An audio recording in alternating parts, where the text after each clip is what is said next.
आज हम पढ़ेंगे शब्द विचार। देखिए, हमें शब्द विचार पाठ को पढ़ने की क्यों ज़रूरत पड़ती है। शब्द विचार पाठ हम हिंदी व्याकरण में इसलिए पढ़ते हैं कि हमें पता चले कि हमारी हिंदी में शब्द कहाँ कहाँ से और कैसे लिए गए हैं। देखिए, शब्द की परिभाषा। दो या दो से अधिक वर्णों के सार्थक समूह को शब्द कहते हैं। यानी कि दो या दो से अधिक जो वर्ण हैं और उनके सार्थक समूह को शब्द कहते हैं। सार्थक किसे कहते हैं? जिसका कोई अर्थ होता है। जैसे देखिए, दो या दो से अधिक क्या है? वर्ण है, और इन्हीं के सार्थक समूह को क्या कहेंगे? शब्द कहेंगे। देखिए, ऐसे ही शब्दों के भेद कितने होते हैं? तो शब्दों को निम्नलिखित चार आधारों पर हमने बांटा हुआ है। जैसे उत्पत्ति के आधार पर, रचना के आधार पर, प्रयोग के आधार पर, अर्थ के आधार पर। अब देखिए, उत्पत्ति के आधार पर सबसे पहला पॉइंट है हमारा उत्पत्ति के आधार पर। उत्पत्ति के आधार पर शब्द के कितने भेद हैं? उत्पत्ति के आधार पर शब्द के 5 भेद होते हैं। कहीं कहीं आपको 4 भी मिलेंगे। तो उत्पत्ति के आधार पर शब्द के 5 भेद हैं: तत्सम, तद्भव, देशज, विदेशज और संकर शब्द। देखिए, तत्सम शब्द किसे कहते हैं? शब्द किसे कहते हैं? देखिए, संस्कृत के जो तत्सम शब्द है वो संस्कृत के शब्द होते हैं, और जब हम इन संस्कृत शब्दों को जो का तो हिंदी में प्रयोग करते हैं तो यही तत्सम शब्द कहलाते हैं। जैसे अग्नि, वृक्ष, ग्रह, कार्य, भ्रमर, तो हम इनका प्रयोग बिल्कुल जो का त्यों हिंदी में करते हैं, तो यही क्या कहलाते हैं? तत्सम शब्द। देखिए कैसे हमने इनसे वाक्य बनाए हैं। अग्नि में अग्नि देवता का वास माना जाता है। वृक्ष हमें फल फूल देते हैं। मेरा ग्रह बहुत सुंदर है। मेरा कार्य पूरा नहीं हुआ है। यह एक भ्रमर है। देखिए, ऐसे ही तद्भव शब्द किसे कहते हैं? तद्भव शब्द होते हैं, देखिए होते तो ये संस्कृत के शब्द हैं, लेकिन हम इनमें थोड़ा बहुत बदलाव करके इनका प्रयोग हिंदी में करते हैं। जैसे देखिए, जैसे अग्नि, अग्नि एक तत्सम शब्द है। अब हम इसमें थोड़ा बहुत बदलाव करेंगे। जैसे आग बन गया, तो जो आग है वो ही तद्भव शब्द कहलाएगा। देखिए, जैसे आग, आंसू, घर, पंख और प्यास, तो ये क्या है? ये तद्भव शब्द है। देशज शब्द किसे कहते हैं? देखिए, देशज शब्द होते हैं जो हमारी पुरानी बोलियों या हमारे जो गांव या क्षेत्रों में बोली जाती है, उसी से हिंदी में जो लिए गए शब्द हैं वही देशज शब्द कहलाते हैं। जैसे लोटा, पगड़ी, झोली, जूता, नल, तो ये सभी क्या है? देशज शब्द हैं जो हमारे छोटे छोटे क्षेत्रों से या बोलियों से हिंदी में लिए गए हैं। देखिए, विदेशज शब्द किसे कहते हैं? विदेशज शब्द होते हैं जो विदेशी भाषाओं से हिंदी में आ गए हैं। अब विदेशी शब्दों में ये नहीं है कि वो अंग्रेजी के ही शब्द होंगे, वो अंग्रेजी के भी हो सकते हैं, अरबी, फारसी, तुर्की आदि शब्द हो सकते हैं जिनका प्रयोग हम हिंदी में करते हैं। देखिए, जो शब्द विदेशी भाषाओं से हिंदी में आ गए हैं उन्हें विदेशज शब्द कहते हैं। इसके कुछ उदाहरण देखिए। जैसे स्टेशन, कैंची, अमीर, कालीन, स्कूल, तो ये सभी क्या हैं? ये विदेशी शब्द हैं। देखिए, संकर शब्द। संकर शब्द किसे कहते हैं? वैसे संकर शब्द का प्रयोग अब बहुत कम हो चुका है, तो आपको किसी किसी बुक में ये नहीं मिलता और ये किसी किसी बुक में मिलता है, फिर भी हम इसे पढ़ेंगे। देखिए, दो भाषाओं के शब्दों से मिलकर बनने वाले शब्द, यानी कि दो अलग अलग भाषाओं से मिलकर बनने वाले शब्द संकर शब्द कहलाते हैं। जैसे देखिए, रेलगाड़ी, तो रेलगाड़ी क्या है? दो भाषाओं से मिलकर बनने वाला शब्द है। रेल एक अंग्रेजी शब्द है और गाड़ी एक हिंदी शब्द है, इसीलिए ये संकर शब्द कहलाता है। मोटरसाइकिल, जीरा राइस, रेडियो तरंग, पार्टीबाजी, ये संकर शब्द कहलाते हैं। अब देखिए, रचना के आधार पर शब्दों के कितने भेद होते हैं? तो रचना के आधार पर शब्दों के 3 भेद होते हैं: रूढ़ शब्द, यौगिक शब्द और योग रूढ़ शब्द। अब रूढ़ शब्द किसे कहते हैं? देखिए, जिन शब्दों के खंडिया टुकड़े करने पर उनका कोई अर्थ नहीं निकलता उन्हें रूढ़ शब्द कहते हैं। कहीं कहीं आपको इसकी परिभाषा मिलेगी कि कोई विशेष अर्थ हो, लेकिन मैं आपको ईजी से ईजी वे मैं बताऊंगी कि रूढ़ शब्द किसे कहते हैं। देखिए, रूढ़ शब्द होते हैं, पहले तो रूढ़ शब्द के टुकड़े ही आप नहीं कर पाओगे, और किसी वजह से अगर उनके आप टुकड़े कर पाए तो उनका कोई भी अर्थ नहीं निकलेगा। जैसे देखिए, मेज, मेज एक शब्द है। अगर मैं मेज के टुकड़े करूं तो इसके टुकड़े हो ही नहीं पाएंगे, और कुछ कर भी देंगे वो इस तरीके से करेंगे, तो क्या इन दोनों शब्दों का कोई अर्थ निकल रहा है? इनका अर्थ नहीं निकलता, इसीलिए ये क्या कहलाएंगे?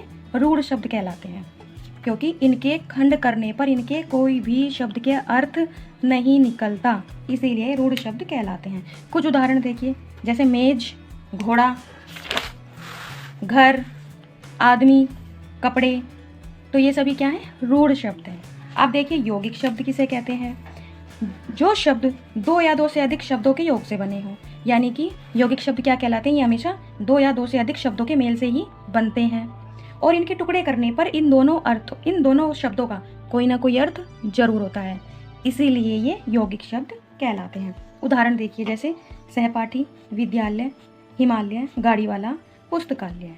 तो जब हम इनके टुकड़े करेंगे तो इन दोनों शब्दों का कोई ना कोई अर्थ जरूर होगा, इसीलिए यौगिक शब्द कहते हैं। ये ध्यान रखना है कि यौगिक शब्द के हम हमेशा टुकड़े कर सकते हैं और रूढ़ शब्द के हम टुकड़े नहीं कर सकते।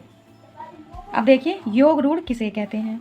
योग रूढ़ होता है ये जिन शब्दों के टुकड़े या खंड करने पर उनका कोई तीसरा अर्थ या कोई विशेष अर्थ निकले, वही योग रूढ़ शब्द कहलाते हैं। देखिए, इनके खंड या टुकड़े करने पर, अब जैसे अगर हम ये यौगिक तो होते हैं, यौगिक के साथ साथ इनका अर्थ क्या निकलता है? इनका अर्थ कोई विशेष निकलता है, इसीलिए ये योग रूढ़ शब्द कहलाते हैं। जैसे देखिए योग रूढ़ शब्द किसे कहते हैं? जैसे नीलकंठ।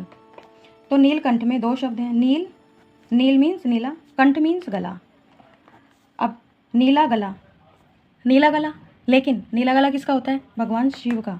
तो क्या निकला? कोई तीसरा अर्थ निकला इसका, शिव। ऐसे ही लंबोदर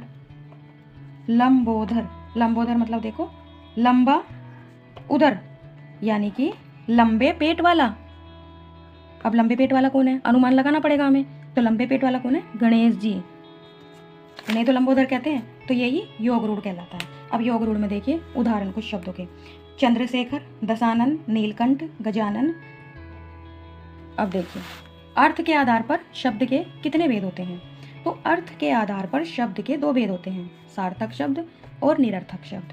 सार्थक शब्द होते हैं जिनका कोई अर्थ हो, और निरर्थक शब्द होते हैं जिन शब्दों का कोई अर्थ नहीं होता, लेकिन सार्थक शब्दों के साथ जुड़कर वो भी अपना अर्थ निकाल लेते हैं, उन्हें निरर्थक शब्द कहते हैं। अब देखिए, पहले पढ़ेंगे सार्थक शब्द किसे कहते हैं। जिन शब्दों का कोई अर्थ होता है, यानी कि ऐसे शब्द जिनका कोई ना कोई अर्थ अवश्य होता है, उन्हें हम सार्थक शब्द कहते हैं। जैसे देखिए, चाय, स्वादिष्ट, खाना, पानी या पीना, ये सभी क्या है? सार्थक शब्द हैं।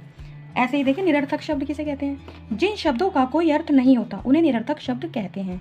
यहाँ पर एक लाइन छूटी हुई है कि जो निरर्थक शब्द है वे सार्थक शब्दों के साथ जुड़कर अपना अर्थ निकाल लेते हैं। जैसे देखिए, मैं यहीं पर बता देती हूँ आपको। जैसे चाय क्या है? चाय एक सार्थक शब्द है, इसके साथ हम वाय लगा देंगे तो वाय एक निरर्थक शब्द है, तो इसके साथ लगकर जो वाय है उसने भी अपना अर्थ दिया है, चाय वाय, खाना वाना। अब बाकी आप समझदार है, कर लेंगे। यही निरर्थक शब्द कहलाते हैं। देखिए, प्रयोग के आधार पर शब्दों के दो भेद होते हैं, विकारी शब्द और अविकारी शब्द। देखिए, विकारी शब्द किसे कहते हैं? विकारी और अविकारी शब्द किसे कहते हैं? जैसे इसके नाम से ही हमें पता लग रहा है कि विकारी शब्द क्या होता है। देखिए, विकार, ये क्या है? विकार किससे मिलकर बना है? विकारी शब्द विकार जमा ई से मिलकर बना है। विकार का अर्थ होता है परिवर्तन, और ई का मतलब होता है वाला, अर्थात परिवर्तन वाला, जिसमें परिवर्तन किया जा सके, वो ही विकारी शब्द कहलाते हैं। लिंग, वचन, काल आदि के कारण जिन शब्दों में या जिन वाक्यों में परिवर्तन हो जाए, वो ही विकारी शब्द कहलाते हैं। देखिए, परिवर्तन किससे होता है? लिंग, वचन, काल और कारक। 1 मिनट। देखिए, लिंग, वचन, काल और कारक, इनके कारण इसमें परिवर्तन होता है। लिंग, जैसे देखिए, लड़का, क्या लड़के का हम लड़की नहीं बना सकते? बना सकते हैं, तो लिंग बदल सकता है। ऐसे ही वचन, जैसे तारा, तारे, इसका वचन बदल सकता है। काल, आज, कल, परसों, चेंज हो जाएगा। ऐसे ही कारक में मैं या मुझे या मुझको चेंज हो सकता है, तो इसीलिए ये विकारी शब्द कहलाते हैं।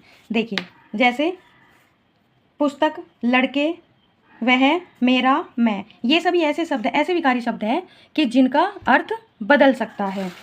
देखिए, अब अविकारी शब्द किसे कहते हैं? जिन शब्दों में लिंग, वचन, काल आदि के कारण परिवर्तन नहीं होता, उन्हें हम क्या कहते हैं?